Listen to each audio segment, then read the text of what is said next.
Lucky Land Casino, asking people, what's the weirdest place you've gotten lucky? Lucky? In line at the deli, I guess? Aha, in my dentist's office.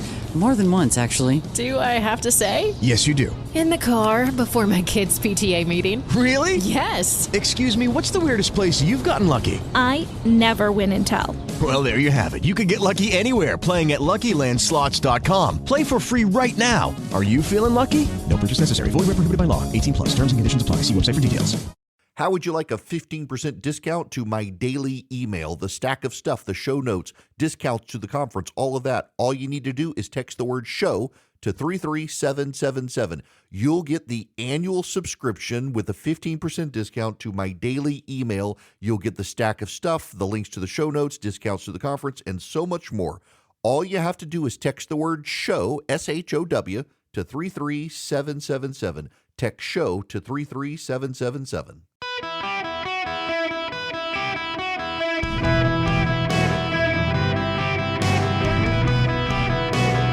Welcome to the Eric Erickson Show podcast, Hour 2. Greetings, conversationalists. Welcome. It's Eric Erickson here. The phone number, 877-973-7425. Should you wish to be on the program, I am happy to have you. And also, you should text the word data. Just DATA. Text it to 33777. You can pre-order my new book, You Shall Be as God. You can also get a discounted subscription to my daily email. I want to play you some audio. I want to begin first with David Axelrod. He was the strategist for Barack Obama. The Biden campaign blames David Axelrod for Hillary Clinton running in 2016. Allegedly, the Biden campaign believes that David Axelrod convinced Obama to pressure Biden to sit it out and let Hillary Clinton be the nominee, and so they blame him for Trump. David Axelrod doesn't really care. David Axelrod kind of understands the way the wind is blowing.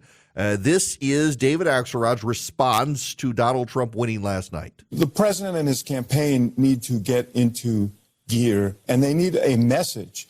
And they need a message that takes in not just democracy, but the day-to-day concerns that people have. And they need to prosecute it every single day through every single surrogate. That's what winning campaigns do. So the people who have to sort of get in gear are not those who have concerns about what might happen in November, but the campaign itself. And there are signs that that's beginning to happen. It has to happen faster because the threat is clear. And if there's one thing that the Biden campaign should be happy about is it's very clear now what the race is. There's no ambiguity. It's going to be Biden versus Trump. Mm-hmm. And so begin to draw those parallels, not just on democracy, but on issues that are important day to day in people's lives.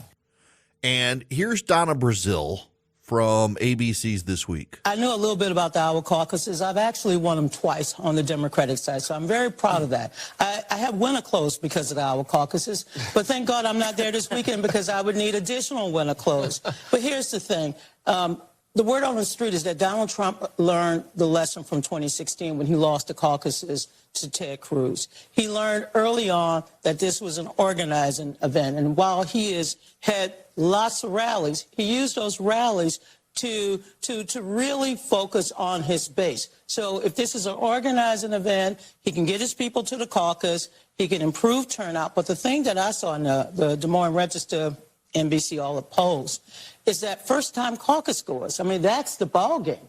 And they are overwhelmingly enthusiastic about supporting. And there's 100,000 more Republicans in Iowa than there was 8 years ago. Well, I'm going to just say this, and some of my Democratic friends will not send me email later.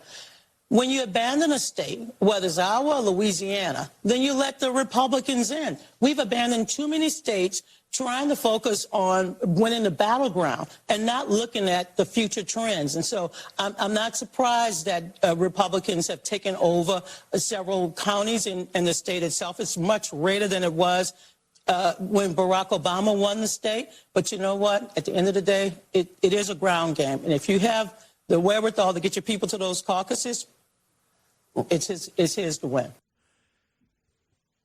To their combined point, This is a fundamental problem that the Democrats have. I know the Democrats are convinced there's no way they can lose to Donald Trump in 2024. If you will recall, in 2016, the Hillary Clinton team did what they could to help Donald Trump become the nominee. They elevated him in attacks and other things, helped Republicans rally to him because they were convinced that he would be the weakest person on the Republican side, and he beat Hillary Clinton.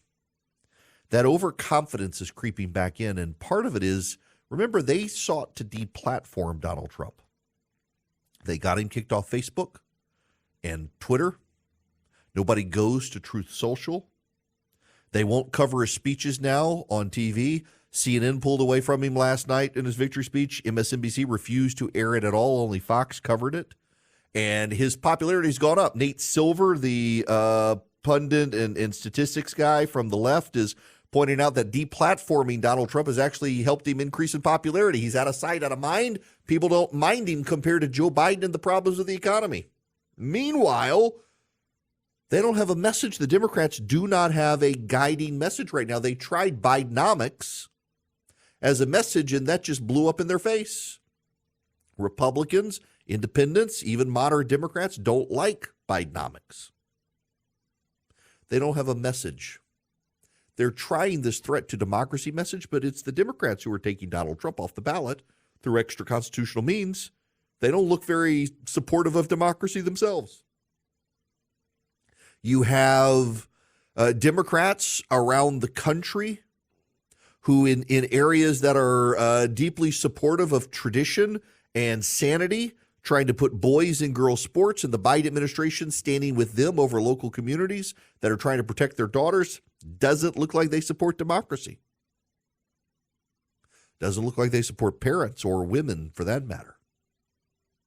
And then they're abandoning states. There's new polling out in the state of Georgia. Now, again, everybody says the polling's wrong. The polling was right in Iowa. Donald Trump came within a percentage point of the polling average in Iowa. There's new polling out of Georgia. Donald Trump is beating Joe Biden in Georgia. In 2020, he was behind Biden in the polls. They were tied or Trump was slightly behind. People didn't believe it. How could he lose Georgia? Well, he did. The Trump team says it was stolen. I don't believe that. The polling showed Biden was going to win, and he did, by about what the polling showed he would do. Now the polling shows Trump's going to win. Trump can win by winning Georgia. He probably can't win if he loses Georgia. The fact that he's winning Georgia puts a huge burden on the Biden campaign. What's their path to victory? Trump's outperforming Biden in Michigan. Biden's barely beating him in Pennsylvania. The Electoral College is what matters here, not the outrage of leftists in Hollywood. And what is the message for the Biden administration? They've abandoned the people of Louisiana. John Bel Edwards, the governor there, the Democratic governor, is now out. You've got a new Republican governor in Louisiana. Louisiana leans Republican. Louisiana leans conservative. Louisiana is populist to a degree. Always has been since Huey Long. These are my people. They're socially conservative populists. Trump plays to that.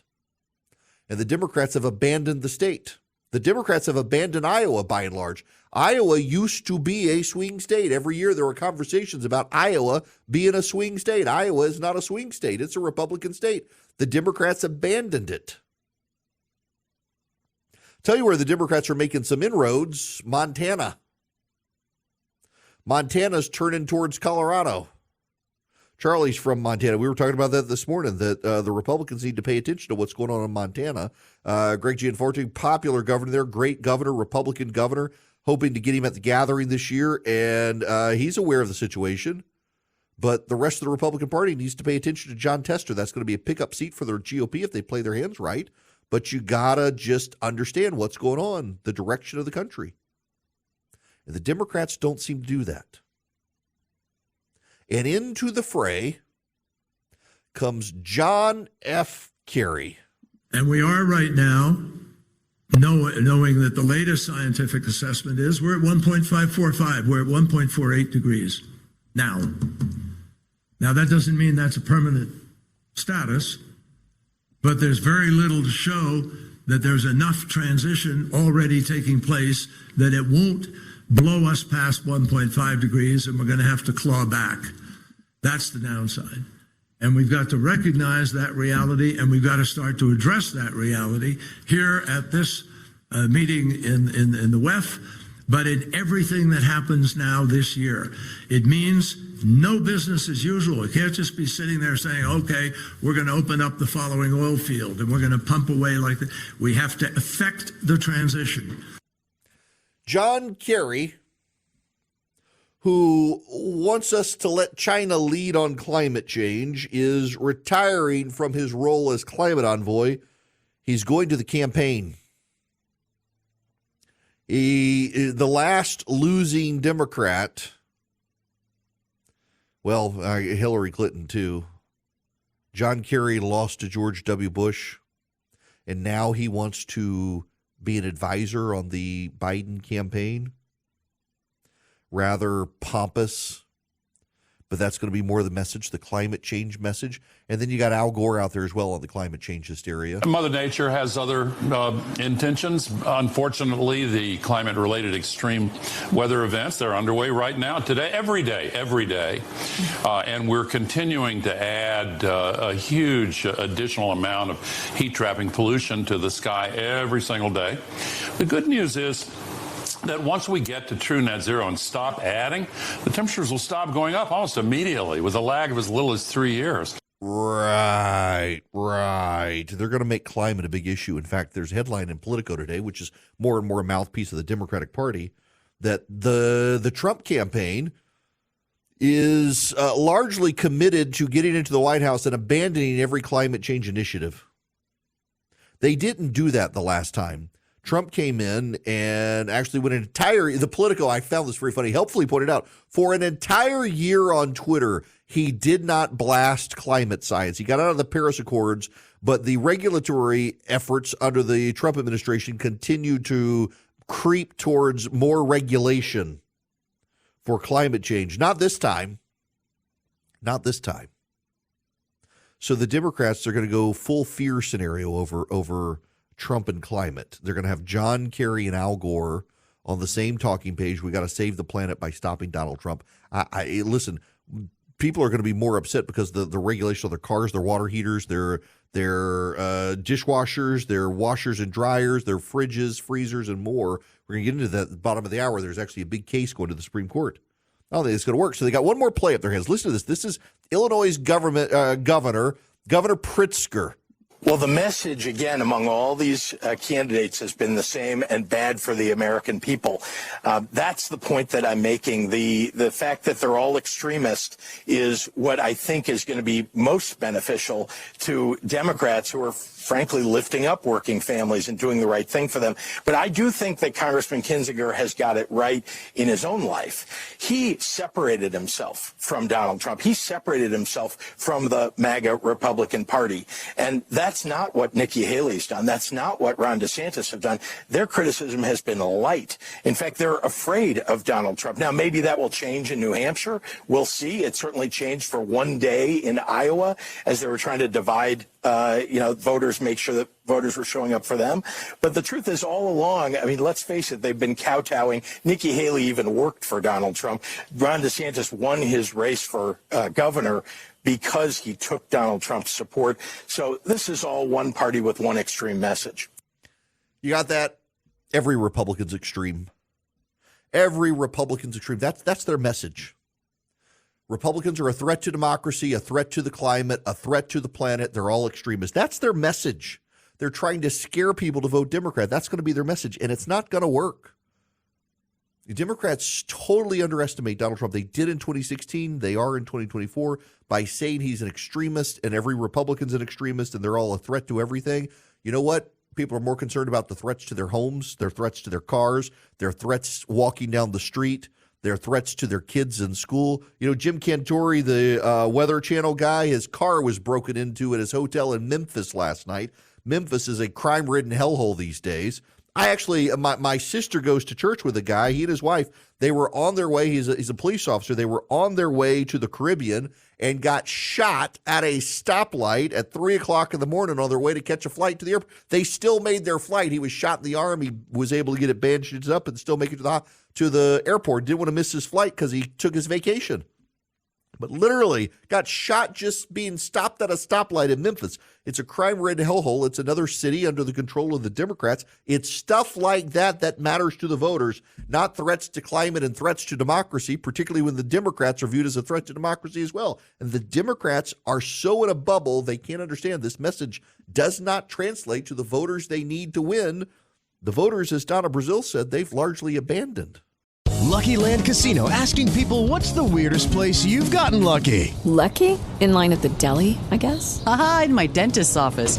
More than once, actually. Do I have to say? Yes, you do. In the car before my kids' PTA meeting. Really? Yes. Excuse me, what's the weirdest place you've gotten lucky? I never win and tell. Well, there you have it. You can get lucky anywhere, playing at LuckyLandSlots.com. Play for free right now. Are you feeling lucky? No purchase necessary. Void where prohibited by law. 18+. Terms and conditions apply. See website for details. Yes, you can. You can be a part of the program if you like. I got to play you this little clip from Katie Tur on MSNBC in New Hampshire of what's going on there. I've been talking to a lot of voters here, and I keep hearing over and over and over again, they wanted to see her prove that she has a chance tonight in Iowa. That was a second-place win. There were some that said, if she comes in a close third, okay. But here's the thing. Voters in this state, Republican voters, tell me they want another option, and they see Nikki Haley as the best shot at another option. But it's not just Republican voters. It's Democratic voters as well who say they don't entirely like Biden, and they're looking for someone else as well. You see that? You see that? It's the thing. There are Democrats, and I suspect being a college town like University of Iowa in Johnson County, Iowa, the same thing happened. Is you had some Democrats cross over to try to help Nikki Haley, and she will have to deal with those accusations moving forward, but it is notable that you are seeing Democrat dissatisfaction with Joe Biden as well. His popularity continues to plummet. Joe Biden is now more unpopular than George W. Bush was at the end of his administration. Joe Biden's popularity is now around 33%. And that is the worst popularity for a president running for re-election. Democrats, they got to rethink this. If they really want to win in 24, are they really convinced that they can't be stopped? Do they really want to take that risk with Biden? I guess they do. Meanwhile, in the U.S. Supreme Court tomorrow, they're going to have a big case that will directly impact the powers that Joe Biden is using to try to expand the regulatory state and crack down on climate change issues. And the conservatives have a compelling argument. I want to talk to you about it and the implications when we come back. Right now, though, I got to tell you, I saw a story. Charlie actually sent it to me. There's a credit union that has decided to stop processing charges from their account holders at gun stores. So if you try to buy a gun and you try to buy it through your bank, this particular bank won't authorize the transaction, or it's a credit union, which is bizarre. You got the account, you want to be able to use it. They've changed their terms and services, and they won't do it anymore. You don't have to worry about that with a bank like Old Glory. Old Glory Bank is my bank.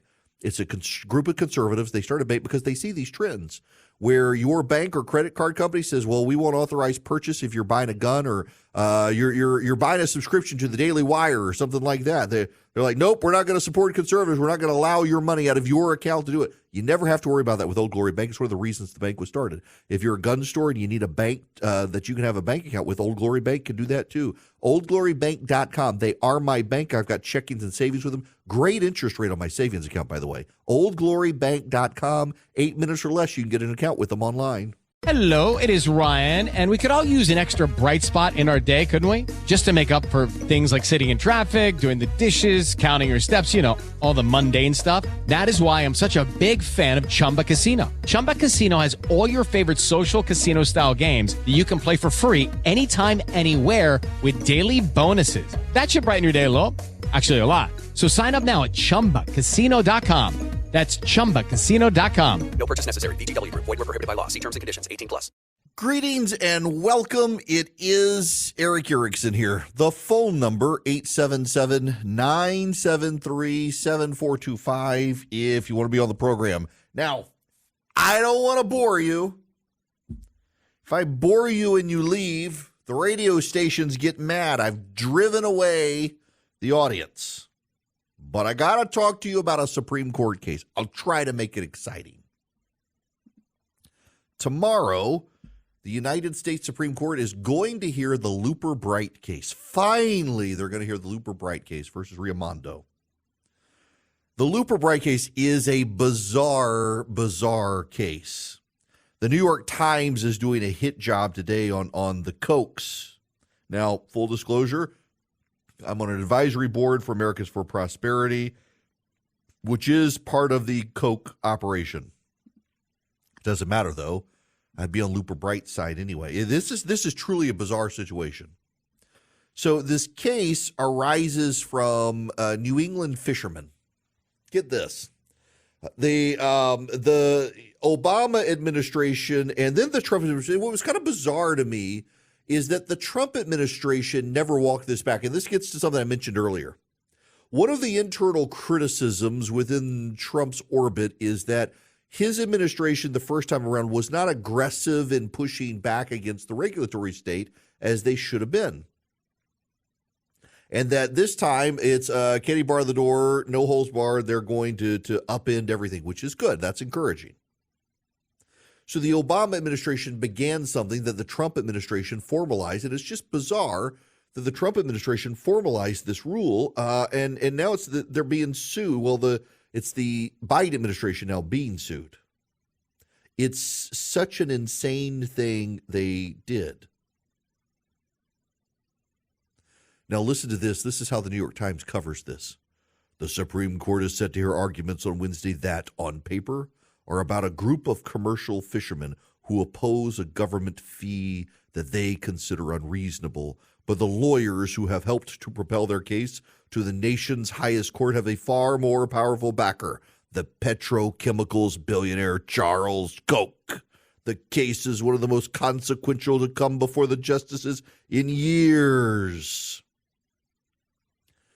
You would never get it from the way the New York Times tries to explain this case. They call it a fee. There are fishermen out of New Jersey. They fish the Atlantic. And the Obama administration was concerned that they were overfishing. So the Obama administration put inspectors onto the boats. And they couldn't fish without the inspectors on the boats to make sure they weren't overfishing. Congress stopped funding the inspectors.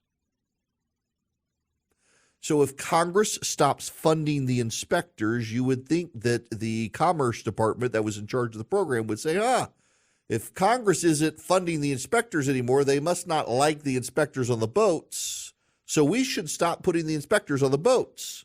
They never found anything wrong anyway. Instead, the Commerce Department decided that since Congress wasn't going to fund the inspectors, well, they would make the fishermen do it.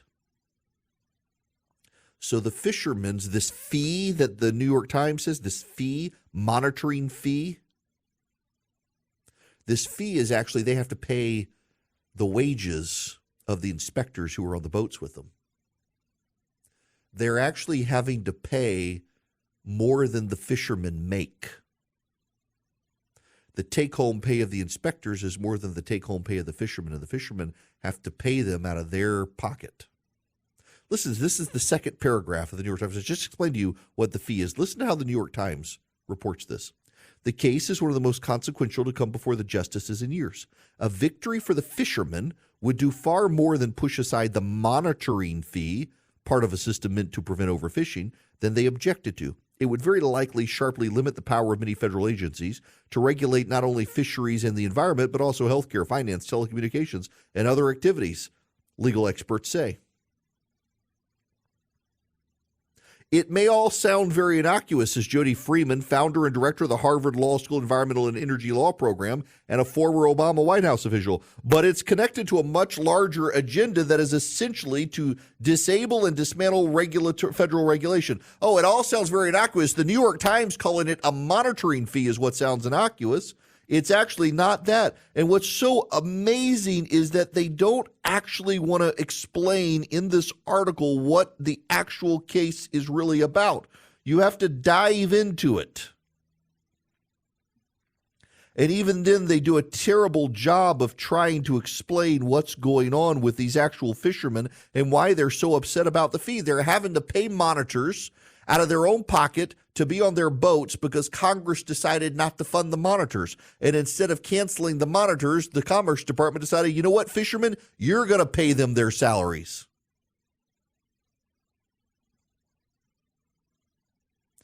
This is crazy.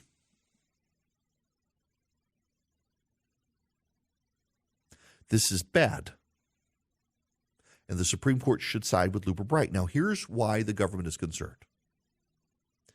Years ago, in the 1980s, there was a case called the Chevron case.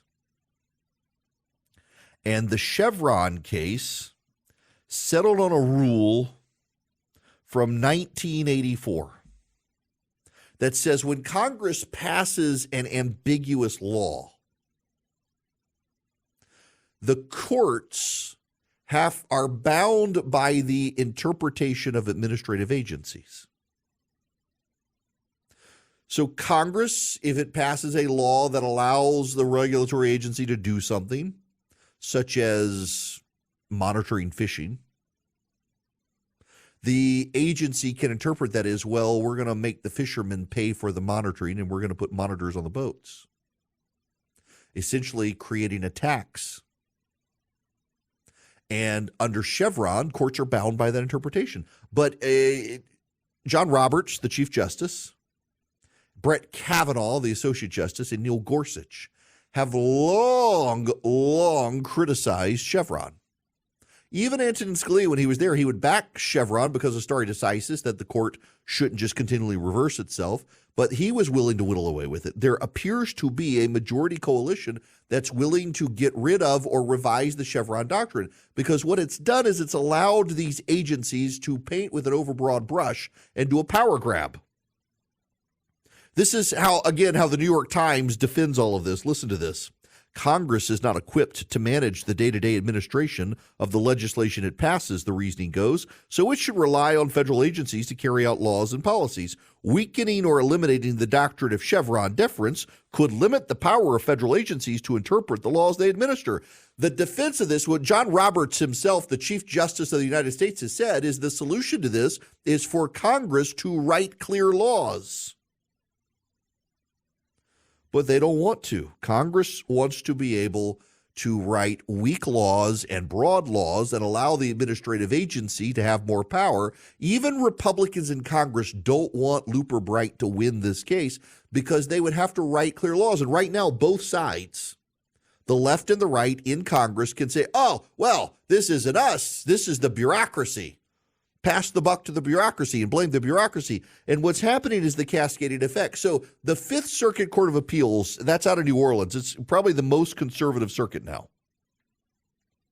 It has put a halt on the Energy Department's regulation of dishwashers. The Fifth Circuit determined that the rule the Biden administration is putting in place didn't adequately consider appliance performance or other alternatives to its actions. So get this, you know how, like, we've got a new dishwasher in our house. It's a nice, quiet Bosch dishwasher. It's highly reviewed. It takes over 2 hours to wash the dishes. The dishwasher that it replaced could wash the dishes in about an hour, double the time. But, oh, it's efficient. It uses very little water, allegedly. Do you know what the studies show? The studies repeatedly show, and this is in the court record from this case in the Fifth Circuit, that people will hand wash their dishes, and that uses more water and energy than the dishwashers that were the inefficient dishwashers. when you combine it, like I know now to use our dishwashers, they don't work as well as the old dishwasher. It works great. It's top of the line. It's an expensive dishwasher. Works better than your run-of-the-mill dishwasher these days, but it's still not great. It takes twice as long to do it, and it's still you gotta wash the dishes before you wash the dishes. Congress didn't give the Department of Energy the power to do this without considering alternatives. And yet the Department of Energy under the Obama administration did a big power grab. Now, what the Trump administration did is they came in and they said, we got to let people have a choice. The Biden administration repealed a Trump-era action that created exemptions to efficiency rules for appliances that run on shorter cycles. So the court hadn't tossed out the rule, but what it said is you can't get rid of these cycles and you can't dispute the fact that actually there's more waste that comes from these super long dishwashers. Now, this is a larger issue because it's also going to, they're coming for your water heaters next. So we've got a Rinnai water heater in our house. That's one of those forever hot water heaters. It uses propane. It only comes on when the water's flowing. It's highly efficient. I will tell you, we put in the Rinnai last year and our power bill dropped a couple $100. We had 2 water heaters under our house. So they're under the crawl space. And there were 2 smaller ones because they're the crawl space of one big one. And my kid has very long hair. She'd take a shower and we'd have to wait for the water heater to fill back up. With the Rinnai, we have hot water in every sink and faucet in the house. Now the water pressure is reduced. If everybody's in the shower together, if everybody's in their own showers at the same time, we don't have great water pressure. That's not the water heater's fault. That's just everybody using the capacity of the water pressure. But they all have hot water. Every single one of us. We never run out of hot water anymore because of this propane water heater that we have. It only comes on when the water is flowing. It only takes a few seconds to heat it up. It's great. But Congress has given regulatory authority, so the Department of Energy claims, to be able to regulate these things, and the Department of Energy wants to ban these forever hot water heaters. The Energy Department is proposing rules that will essentially ban your current water heater. If you have a tank or a tankless water heater, the Energy Department is proposing rules that will ban them. You know how they want you to have to do your water heater now? Route them through the coils of your air conditioning system. So HVAC units have started discovering they can do water heaters. And because the power comes through your HVAC system and not separate, they claim they're more efficient. And the Department of Energy wants to force everyone to do these. They're way more expensive. They're coming for your refrigerator and your freezer now. The Department of Energy has decided that they're too inefficient, and they're going to drive up the cost. And they're going to put you in appliances that actually break more often and have to be replaced more often. That's one of the things you hear all the time is your old dishwasher lasted 20, 30, 40 years. The new ones don't last as long. That's not actually the manufacturers necessarily. It has a lot to do with the government regulations. They have to put in parts that break more easily and don't last as long.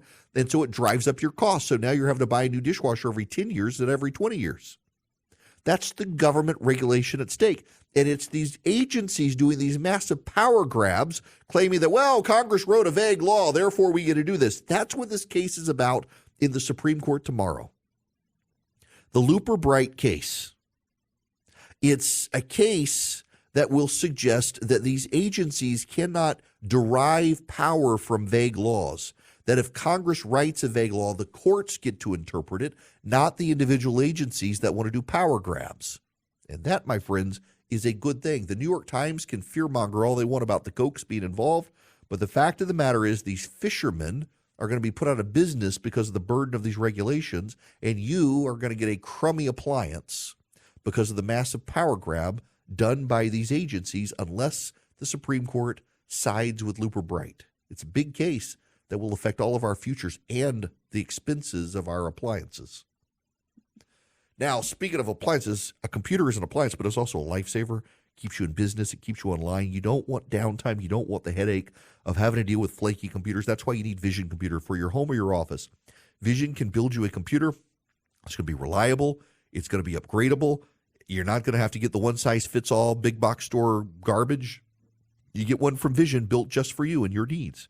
Expandable for as your needs change. And then, most impressively, they become your in-house IT department. If you're a small business right now, think about the IT guy that you're thinking of hiring and the salary is going to demand. But if you buy your computers from Vision, they become that guy, and all of your employees get the phone number to call. If they have a question of how to do something on their computer, you can get the search faster than Google from Vision. All you do is you call them at 404-COMPUTE, tell them I sent you, you get an even better deal. Now, think about your home. Do you really want to be your kid's IT guy or your spouse's IT guy? Vision can take care of it for you. Let them build your computer, laptop or desktop, PC. They can build it for you. They can service it. They can be your in-house IT solution. You get a phone number to call. They give you answers when you don't know how to do something or something you think is not working, even printer and email support. VisionComputers.com is the website, VisionComputers.com. But if you call them at 404-COMPUTE, tell them I sent you, you get an even better deal. VisionComputers.com or 404-COMPUTE. Hey guys, it is Ryan. I'm not sure if you know this about me, but I'm a bit of a fun fanatic when I can. I like to work, but I like fun too. It's a thing. And now the truth is out there. I can tell you about my favorite place to have fun. Chumba Casino. They have hundreds of social casino style games to choose from with new games released each week. You can play for free anytime, anywhere. And each day brings a new chance to collect daily bonuses. So join me in the fun. Sign up now at ChumbaCasino.com. No purchase necessary. VGW. Void where prohibited by law. See terms and conditions. 18+. Hello there. Welcome. It is Eric Erickson here. I think I can take a very quick phone call. Alan, you're going to be up next. Welcome. Alan? Hello. Hi there. Welcome. Yes. This is Alan from Greer. We spoke once before. Another little issue about Chevron deference, and a stronger argument, I think, is that it's separation of powers. Chevron gave legislative powers to the executive branch. Yes. If you think about it. Yeah, it's true. That is one of the huge criticisms, by allowing them to essentially write their own revision of the law. Exactly. I'm a gun dealer, so it affects me directly through the ATF. Oh, my gosh. Yeah, I bet so. Yeah, I mean, this is such a huge issue in your industry. Hey, Alan, real quick, I've got about a minute here, but have you run into bank problems as a gun dealer? Not yet, and I've been listening to what you've been talking about the bank, so I'm going to look into it. On a side note, though, also about the appliances, does everybody have a toilet that flushes really well? That years ago they cut the water back? Yes. Yeah, they're harder and harder to fix the insides of too. Yes, the stupid regulatory agencies. Sorry, I got to let you go there, but thanks for calling in. You're right, though. Yes, it cedes massive powers from the legislature to the executive. And this is one of the big complaints over time with the Chevron doctrine, is that it essentially allows executive branch agencies to become mini legislatures, which they're not supposed to do. We have a separation of powers doctrine in this country, but they don't care about it. Hello, it is Ryan, and I was on a flight the other day playing one of my favorite social spin slot games on ChumbaCasino.com. I looked over at the person sitting next to me, and you know what they were doing? They were also playing Chumba Casino. Coincidence? I think not. Everybody's loving having fun with it. Chumba Casino is home to hundreds of casino-style games that you can play for free anytime, anywhere, even at 30,000 feet. So sign up now at ChumbaCasino.com to claim your free welcome bonus. That's ChumbaCasino.com and live the Chumba life. No purchase necessary. VGW. Void where prohibited by law. See terms and conditions. 18+.